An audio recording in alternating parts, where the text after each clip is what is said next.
The grid sometimes is hard to get your thoughts around, but envision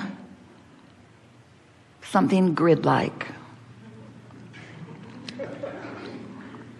Whether it's a skeleton or a structure, and imagine the grid of it. In other words, you can see through it. Your house is sort of grid-like before they put the walls in. Once the framework is up, you can see through it. You can see the basic structure of what it's going to be. But you can't really get a sense of what it's like to be in it, to live in it, or even to look at it until more is filled in. And of course, more does fill in, doesn't it? The walls come, exterior and interior. The roof comes. The insulation goes in. The paint goes up. The exterior rock or whatever. And so it continues to evolve and become. But in the beginning, it's a basic structure that does fill in. And when you began the house or whatever it was, you knew that it would begin with a foundation, with a grid that would fill in.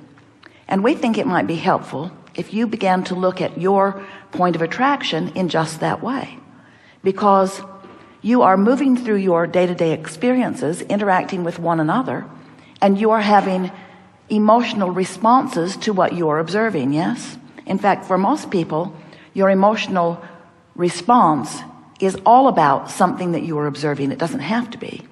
You could be conjuring it in your mind. You could be imagining it.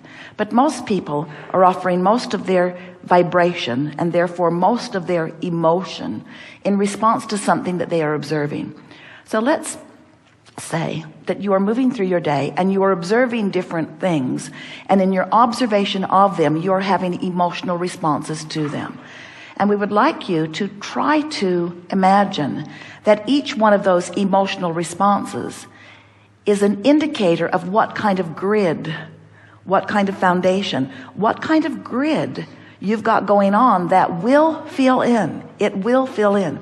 Now, it might fill in quickly on this very day, or on this very hour, or within these few minutes that are surrounding you. It could fill in quickly if the intensity of your focus is significant enough that you establish a vibrational grid with enough attraction power. In other words, you can get going on things and something can be so emphatically offered in your vibration that your grid will fill in so fast it will knock your socks off if you're not aware of what creation is all about. But sometimes your grid fills in more slowly because you move along and you sort of kind of feel that way, and you sort of kind of feel that way, and you sort of kind of feel that way, and you sort of kind of feel that way. And then you feel a little more that way, and then the grid fills in with somebody else who will talk to you about it. And as the grid fills in with somebody who will talk more with you about it, then the grid becomes more substantial, a more substantial point of attraction. So let's call this grid, and you understand what we mean by it, let's call it your point of attraction. Your point of attraction that you have more control over than you have been exercising. But in either case, whether you are controlling the content of your vibrational grid deliberately or by default, just by observing and feeling and observing and feeling, in either case, it is filling in. So as it starts to fill in, what are some of the first things that fill in? Ideas, more ideas that come to you, more thoughts, impulses. Your impulses come from that. You would call them inspiration sometimes, especially if they're good to you, impulses. But your impulses, when to stop, when to go over there, when to call this person, those impulses are all part of your grid filling in. People rendezvousing with you, the things they say to you, the things that happen in your experience around you and with you are your grid filling in. So what we would like you to consider, and we know that you're here wanting to be deliberate creators. You understand? Yes, that you create your own, yes, reality. Yes, you get that? Yes.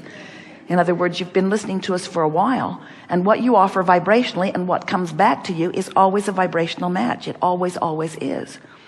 But as we break this down just a little bit and we help you to decide to be more aware of what you're doing with your grid, which means be more aware of what your emotions are telling you. We think that if we tell you that what you feel is an indicator of a grid that has attraction power, that you might be more aware of how you feel. But even more important, you might be willing to deliberately alter the way you feel by your deliberate choice of focus, because you can focus.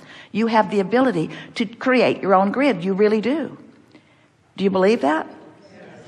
Most people don't. Most people just create a grid based upon how they feel about the last grid that attracted stuff. So it's sort of this cycle. You had a grid, it attracted stuff. You observed the stuff and you created another grid. And then that grid attracted more stuff and you observed it, and then you created another grid. Where we're wanting you to take control of the basis of the foundation of that which you are attracting. Now, how does that feel to you? Makes sense, yes? Something you can sort of get your thoughts around? So now, Abraham, you are sort of giving us the idea that we are surrounded by our grids of our own making. And we say, yeah, you've got a grid about your physical body. You have a grid about your relationships. You have a grid about finances. You have a grid about a lot of different subjects. And all of those grids blend together in the sense of how you feel basically. In other words, if you've got a strong sense of security, it's probably bleeding over into all of your grids. But if you've got something going on in your life that is causing you to particularly focus upon something, it's really got your attention, that one thing, whether it's something you really, really, really, really like or something you really, really, really, really don't like, it has the potential of really influencing the grid or the foundation or the attraction point for you. And so if there's something going on that you find yourself obsessed with and you don't feel good emotionally as a result of your attention to it, it might be something in the news, it might be something political, it might be something that's happening in your family or to you specifically. But if you've got yourself really focused a lot on something specific and it doesn't feel good to you while you're thinking about it, then we want you to know that you are establishing a grid that's going to fill in with more unwanted stuff.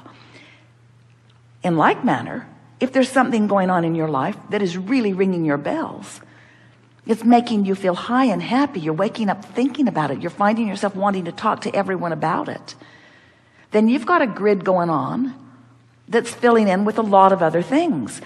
And it doesn't just fill in with the things specific to the subject that caused the grid. That's the thing that we really want you to understand. It fills in with other things that are vibrationally same, but it can be on a myriad of different subjects. So what we just said to you is find one thing to get happy about, establish a grid, and live happily ever after relative to everything else in your life. Or find one thing to be unhappy about, establish a grid, and use it as your basis for all kinds of other things that you don't want to come to you.